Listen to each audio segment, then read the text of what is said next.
Bismillahirrahmanirrahim. Welcome to our channel Village Surprise. Welcome to my channel Village Surprise, where I deliver the topic about a preposition. This is the second part of preposition, which is represented in shape of story. So let us start. My village is the name of this topic. Where is my hand? A man lost his hand, so look and read. Let us help Ali. Ali is the person who has the hand and lost. So मेरा गांव मेरी मुर्गी कहाँ है, ये एक कहानी है.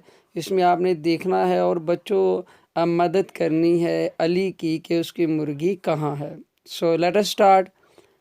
Ali is in his village. He lost his hen. Ali जो है वो गांव में है और अपने गांव में है. ही लॉस्ट हिज हैन, और उसकी मुर्गी जो है वो खो गई है. अली अपने गांव में है. Ali is in his village. He lost his hen, इसने अपनी मुर्गी खो दी है. तो let us start with the help of preposition. Preposition के साथ हमने स्टोरी को रीड करना है, एक्सप्लेन करना है. He looked in the green field, ये उसका पहला सेंटेंस है. ही लुक्स, उसने तलाश किया खेतों में. तो यहाँ पे प्रेपोजिशन है इन. प्रेपोजिशन इन.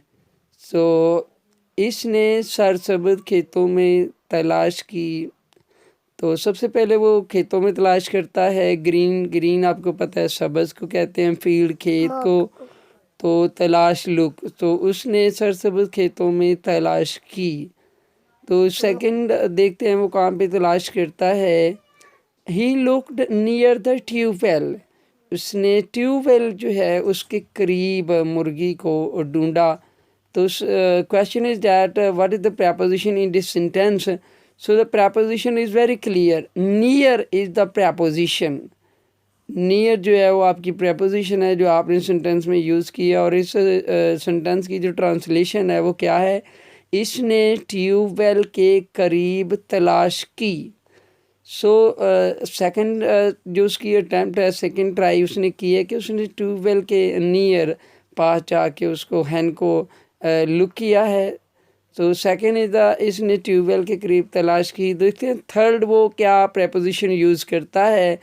तो ही लुक्ड इन द फॉर्म. उसने थर्ड प्रेपोजिशन जो यूज़ की है वो है इन. इन का मतलब होता है कि किसी चीज़ के अंदर. Inside of place, inner side of any place. Though in is the preposition that is use. तो इस जुमले की जो ट्रांसलेशन है उर्दू में, इसने फॉर्म में तलाश की. फॉर्म जो है वो फॉर्म होता है लुक, तलाश की, ही, वो. तो in is the preposition that is use in this sentence. So he looked in the form. इसने फॉर्म में तलाश की. क्या तलाश की? मुर्गी. सो इसने फॉर्म में तलाश की. इन प्रेपोजिशन था. नेक्स्ट सेंटेंस है he looked under the tractor. So इस सेंटेंस में हम अगर देखें तो अंडर जो है वो आपकी प्रेपोजिशन है, वो आपने यूज़ की है सेंटेंस में. तो ही looked under the tractor. Under होता बिलो ऑफ एनीथिंग, किसी चीज़ के नीचे. तो इस जुमले की जो ट्रांसलेशन है वो क्या है. इसने ट्रैक्टर के नीचे देखा. देखा, तलाश किया, ढूंढा. तो ये सारे लुक के मीनिंग में आते हैं. सो इसने ट्रैक्टर के नीचे देखा. तो नेक्स्ट सेंटेंस है, देख लें नेक्स्ट वो कौन सी प्रेपोजिशन यूज़ करता है. He looked near a mud house. Once again near जो है प्रेपोजिशन के तौर पर उसने यूज़ किया है. तो ही looked near a mud house. Mud house होता है जो आपका कच्चा अनराइप हाउस होता है, कच्चा घर होता है, उसको कहते हैं. इसने एक कच्चे घर के करीब देखा. सो नियर करीब होता है, लुक होता है देखा. तो उसने एक कच्चे घर के करीब देखा. तो इस सेंटेंस में जो प्रेपोजिशन है वो है near. Near a mud house. तो near is the preposition that is used in this sentence. So the next sentence is at last Ali looked inside his room. तो inside is the preposition that is used in this sentence. The next sentence the hen was on his bed. तो on the bed, on is the preposition that is used in the other sentence.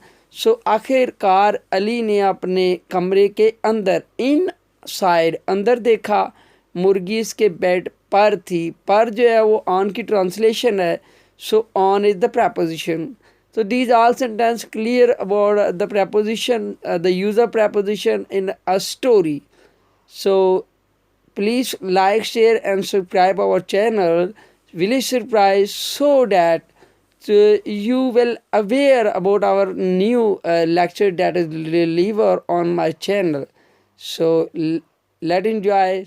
Thank you.